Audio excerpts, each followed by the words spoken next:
Ang QR code, hindi po naglalaman ng pangalan ng kandidato. Ang laman po niyan ay code na pwede kong baguhin kung gusto kitang dayain. At sinong pwedeng magbago? Eh di siya may hawak. Si Comelec. Oh.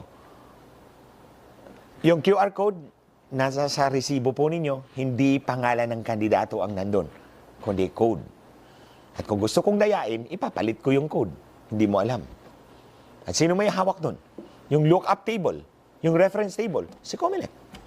At si election provider. Oh. So, pag binerify mo, syempre, naka-hook up yun sa kanilang lookup table. So, ilalabas nila. Makikita mo dito sa right side, kung ang laman ng QR code is exactly yun yung nakaprint doon sa resibo mo. So, pwede mong i-verify yun, di ba? Papabasa mo. Kasi pwede naman eh. Iba ang nakasulat, iba ang laman ng QR code. Kailangan nating i-verify yan. So, pwede nating i-verify using the camera na nandun sa makina. So, papabasa natin, and then on the right side, lalabas yung mga pangalan. Hindi na code. Kasi naka-hook up yun sa lookup table nila. So, paglabas, be-verify mo, tama ba? Itong nandito sa screen, ito ba yung naka-print? Para alam mo na yung QR code, tama ang laman. However, on January 21, 2025, October, November, December, less than 3 months later, nagpalabas ng panibagong resolusyon ng Comelec. Resolution number 11098. Wala na pong verification ng QR code. Yan ang red flag. Yan ang palatandaan na dadayain yung eleksyon natin ngayon. That's the clearest red flag to me. Kasi kung ako yung botante, gusto kong makita na yung QR code ng resibo ko, tugma doon sa nakaprinta sa resibo ko. Titingnan ko sa screen. Papabasa ko yung QR code sa makina. At titingnan ko kung yung nasa screen, yung ba yung nakaprint. Para alam ko na sigurado ako yung QR code tama. Kasi pwede naman.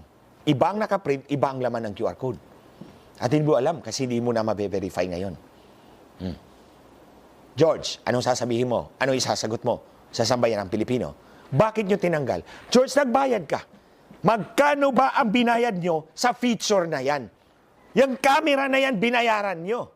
Yung feature na yan, yung part ng program na yan, binayaran nyo ilang bilyon? Or hundreds of millions of pesos. Tapos ngayon, hindi nyo pala gagamitin? That's mindless wastefulness.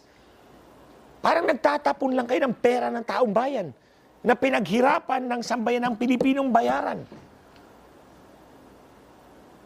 Bakit nyo pinalagyan ng camera? Yung machine. Bakit pinalagyan nyo yung QR code reader? At bakit kayo magpiprint ng QR code? Hindi naman lang namin mabe-verify. Bakit kayo nagbayad doon sa software na merong feature na ganyan pero hindi naman pala natin gagamitin? Again, mga kababayan, balik tayo. Tatanungin ka, BEI, ng makina kung maglalagay ka ng digital signature. Sabi ng Comelec, huwag mong pirmahan. Tapos magtatanong, sigurado ka bang ayaw mong pirmahan ng digital signature ang election result? Sabi ng Comelec, press opo, ayaw kong pirmahan. Oh, walang pinagkaiba ito ngayon. Originally, nandyan. Remember 2010? Yung resolution na unang pinakita ko sa inyo, you can review this video. Nandoon yun. I button, receptacle key. Oh, ito ngayon, verify mo yung QR code. Tapos pagkatapos, binago, tinanggal. Ang resulta, transmission anomaly number 1, number 2, number 3, preloaded CF cards in 2010. Oh, ito na naman tayo ngayon. Kunyari, ginawa ninyo yan, tapos binago na naman para hindi namin ma-verify. Kaya ito mga kababayan, the purpose of this video is ipakalat natin to para malaman ng ating mga kababayan na ginagago tayo ng Comelec and of course, the election provider dito sa election natin.